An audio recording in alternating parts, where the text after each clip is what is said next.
What song annoys you every time you hear it?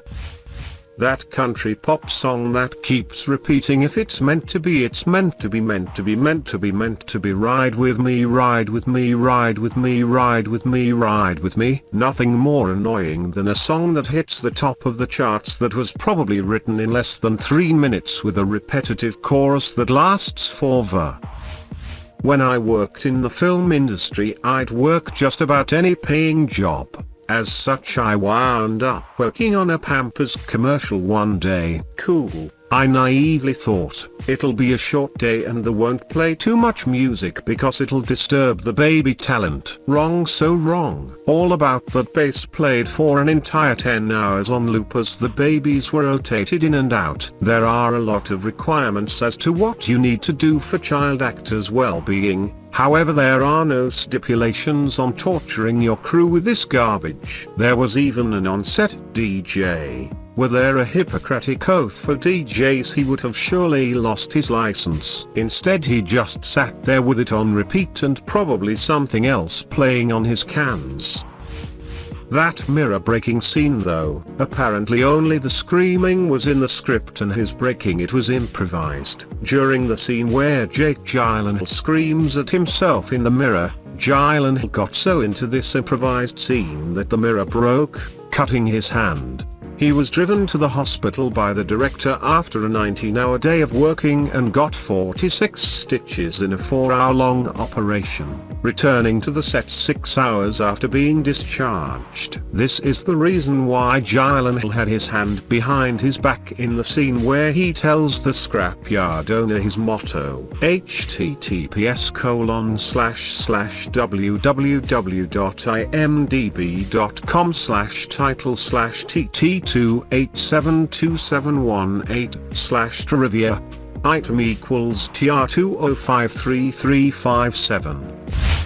I worked for a local TV station in Alabama for about 6 years. We had a very large viewing area with diverse cities on all sides. About 350 miles wide. We had a stringer that would call us to sell stories or coverage of stuff we could not make it out to in time. The dude was so much like that movie. So fucking dirty. It got so bad that the station manager barred anyone from speaking to him except the executive producer and the news director. If he called on a dead shift and one of the producers answered, they would have to three-way call one of the big three and transfer him over. Dude made you feel like you sold a part of your soul when you talked to him.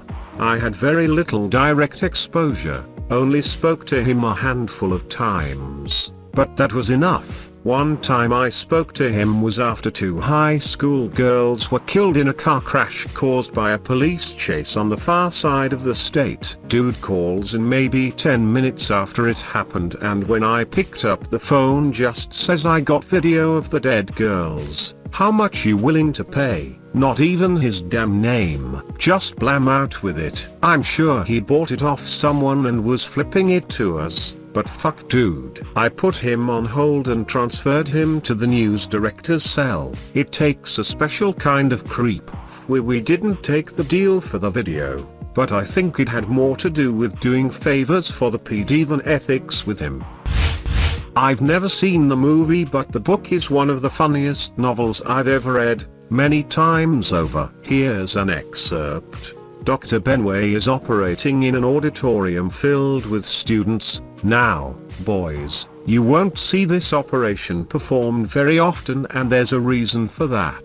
You see, it has absolutely no medical value. No one knows what the purpose of it originally was or if it had a purpose at all. Personally, I think it was a pure artistic creation from the beginning. Just as a bullfighter with his skill and knowledge extricates himself from danger he has himself invoked, so in this operation the surgeon deliberately endangers his patient, and then, with incredible speed and celerity, rescues him from death at the last possible split second. Did any of you ever see Dr. Tetrazzini perform? I say perform advisedly because his operations were performances. He would start by throwing a scalpel across the room into the patient and then make his entrance like a ballet dancer. His speed was incredible. "I don't give them time to die," he would say. Tumors put him in a frenzy of rage. "Fucking undisciplined cells." He would snarl, advancing on the tumor like a knife fighter. I will always respond to a Dear Zachary recommendation. It is a great doc, it's so well made, but my one single watch will be the only time I will ever watch it. It made me sore physically, from the crying, tension and anger, and I still highly recommend it. People often list Schindler's List as a one-time watch movie, and I really enjoy the movie and watch it every couple of years, but Dear Zachary was a one-time watch. Kid's first movie I ever thought, "This is an amazing film and I wish I'd never seen it." Just a year or two before its release, Casper was roaming the halls of our little high school in the Poconos asking for spare change to catch a train to NYC, basically running away from home after, I assume, his parents dragged him to the country to avoid. Well, we all gave him our money, and only now do I realize we should all go to hell for it. R.I.P. Justin Pierce. I work at a credit union and we were robbed recently. No one was injured. The guy was caught, and after, when we were all talking to each other, after the police had left, we were telling the story from our own POFs, and I just recalled the look on my supervisor's face when I ran to her and grabbed her and said, "We need to call the police right now," and I just lost it laughing. Tears in my eyes, stomach hurting, knee slapping laughter. Fenn did such a good job in his portrayal that survivors who would be on set, don't remember why they were on set, just that they were terrified of him and wouldn't go near. Edit, for those curious, Goth treated prisoners so poorly that the SS relieved him of duty and arrested him in 1944. He was supposed to stand trial, but charges were dropped when things went south for Germany in 1945. We didn't watch Schindler's List, but my history teacher Reed was God on vacation to us in 9th grade, and it was harrowing. I've never seen a group of 14-year-olds more quiet and focused on their teacher in my life. It was profound, probably the only time in any class where every kid was paying attention and feeling the same way as everybody else in the room. I believe it took her a whole week to get through the book, and she was hoarse by the end. Totally worth it. From her perspective, I'm sure.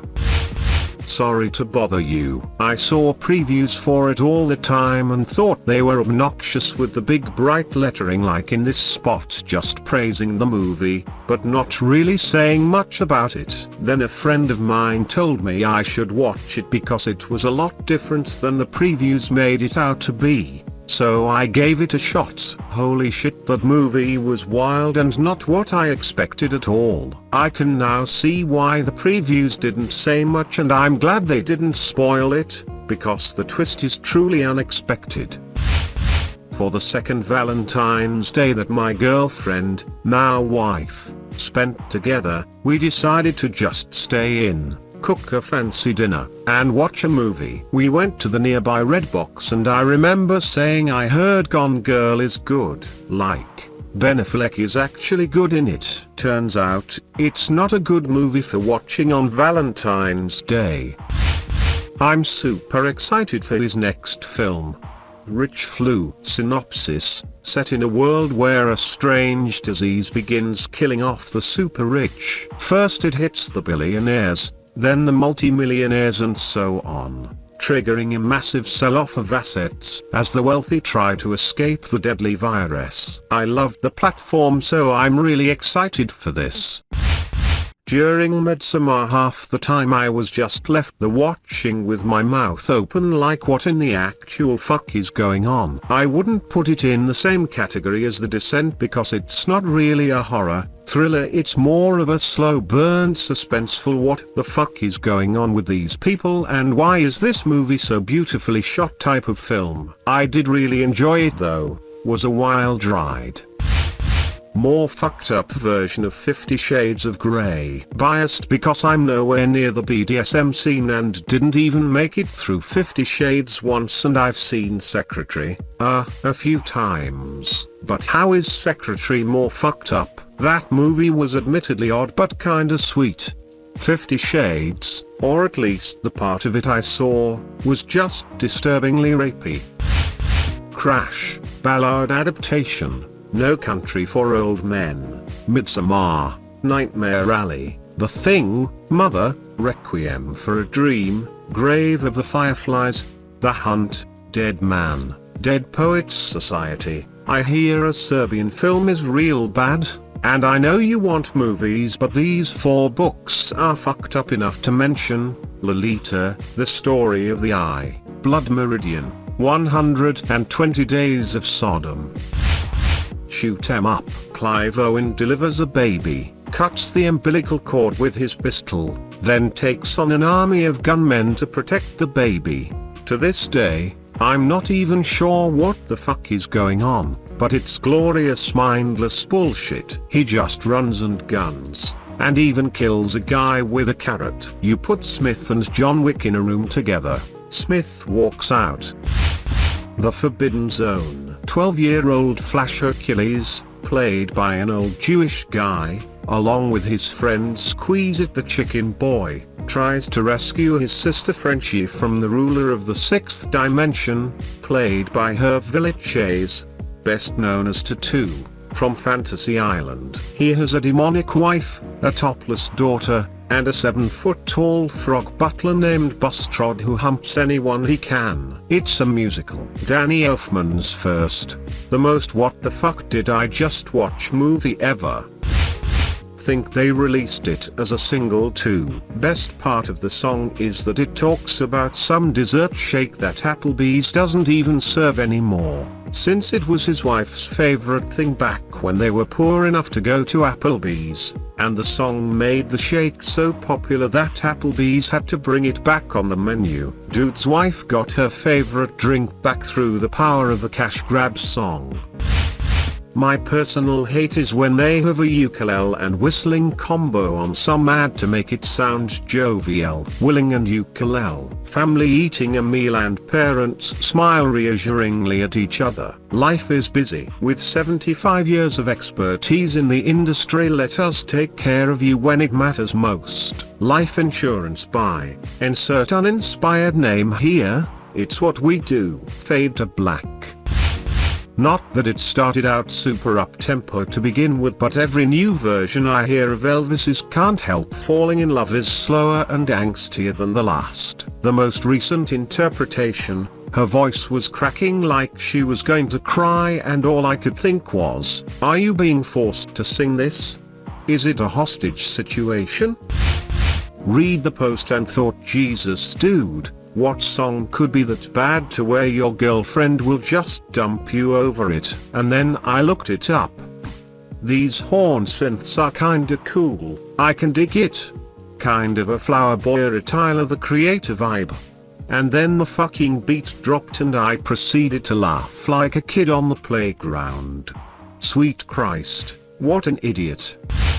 This song always brings up 2 very specific feelings. Walking into a Dollar General and feeling the blast of air conditioning and bright fluorescent lights. Riding home in the backseat of an Uber at 3 AM that smells like those Febreze vent clips, which is usually the 2 places where I hear that song the most.